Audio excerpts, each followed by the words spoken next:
देश में सब सुंदरियां आवे और मैं उनमें से देखकर उनका वर्ण करूंगा। तो विश्व की सुंदरियां सब एकत्रित हुई, उनके माता पिता सब लाए। जीवन का राग उनके हृदय में काम में देखा कि काम स्त्री आ सकती, विश्व सुंदरी। अब रात दिन केवल महाराज भर्तरी और पिंगला, हर खान पान की व्यवस्था, बस पर्दे के अंदर सामग्री रख दो, जाओ। एक दिन पिंगला अपने महल के पीछे की खिड़की खोल करके ऐसे ही देख रही थी तो देखा अश्वपाल हष्ट-पुष्ट। अचानक दृष्टि उसकी बड़ी दूसरे से नमन किया, क्योंकि महारानी देखते ही आसक्त हो गई। पिंगला बहुत प्रवीण थी, पिंगला तुरंत समझ गई। हमें लगता है हमारी बात उन तक पहुंच गई। उनका महाराज, मैं आपके भाई की एक बात कहना चाहती हूँ कि उनकी दृष्टि हमारे ऊपर बहुत गलत है। पिंगला ने कहा, ऐसे थोड़ी अमर फल खाया जाता है, स्नान करके मंत्रानुष्ठान करके लाओ हमें। उनका नहीं, पालो मेरे सामने। बोले इतना विश्वास नहीं?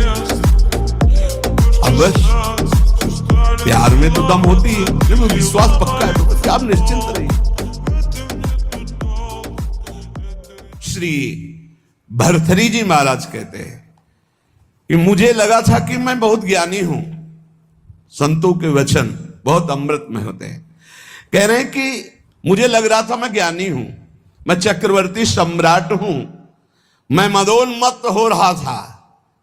लेकिन जब मुझे इस संसार का रहस्य पता चला तो लगा मैं मूर्ख हूं। भर्तरी जी के मन में एक बात थी कि संसार का सबसे बड़ा सुख क्या है? बोले काम सुख। अंदर देखा, बहुत विवेकवान थे। उन्होंने अपने अंतःकरण को देखा कि संसार का सबसे बड़े मांग सुख क्या है? काम सुख पाया।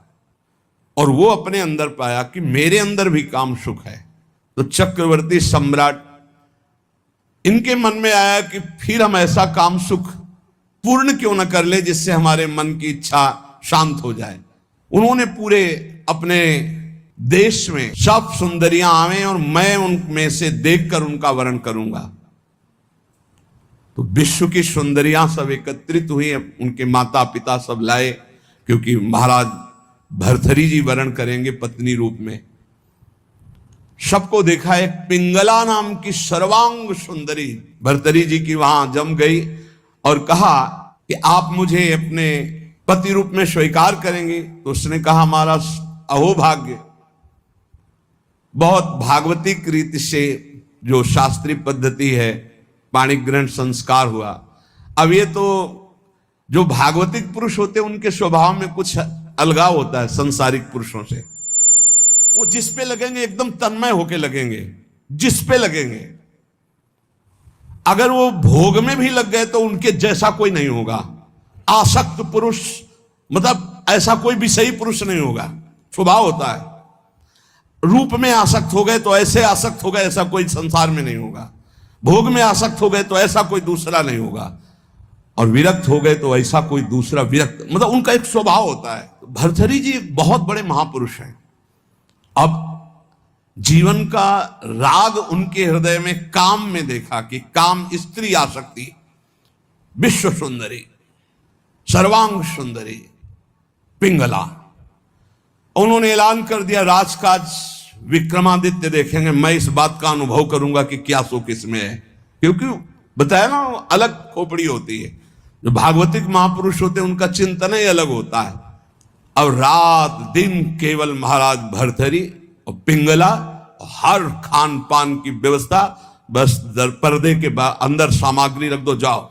कोई प्रश्न उत्तर नहीं, कोई राष्ट्र की बात नहीं, कोई समाज की बात नहीं। समय कट रहा था और मन की चाल होती नवम नवम नवम। मन कभी एक में रमण करने के लिए बहुत काल तक राजी नहीं होगा, उसकी चाल होती नवम नवम भोग।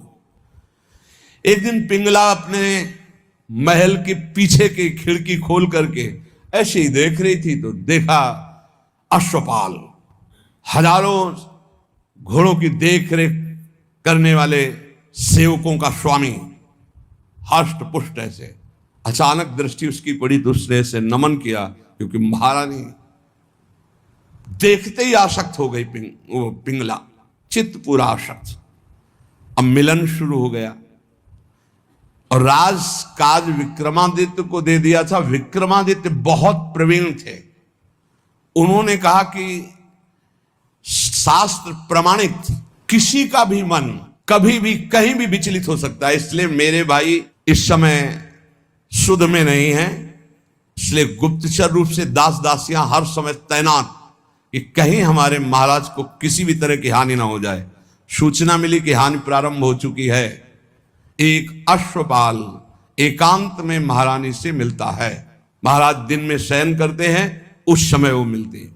पूरी बात पक्की जब देख ली तब भर्तरी जी को सूचना दी कि महाराज विक्रमादित्य आपसे मिलना चाहते हैं। बहुत प्रवीण थी पिंगला, तुरंत समझ गई।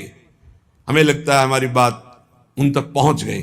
उनका महाराज मैं आपके भाई की एक बात कहना चाहती हूं कि उनकी दृष्टि हमारे ऊपर बहुत गलत है। उनका महल से तो निकलती नहीं, गलत कैसे हो गई? तो उनका खिड़की पे खड़ी थी, वो घोड़ों की देख रेख करने वाले अश्वपाल के पास गए थे, वहां से मुझे देखा तो फिर मुझे बुलाया, मैं उनसे गए, उनके पास गई। उनका इरादा ठीक नहीं था, इसलिए हमने कुछ कड़वे वचन कहे, क्षमा करें आपके भाई हैं लेकिन उनकी आदत बहुत खराब है। तो उनका ऐसा विक्रमादित्य कर सकता है? विक्रमादित्य है, बोले भ्राताश्री आपके साथ छल हो रहा है। बोले हाँ मुझे पता है छल हो रहा है, तुम्हारे जैसा नीच भाई होगा तो छल क्यों? यही बताने आए हो ना कि पिंगला आचरणहीन है। भाई आपको पता है? बोले पता है मैं कि तू आचरणहीन है।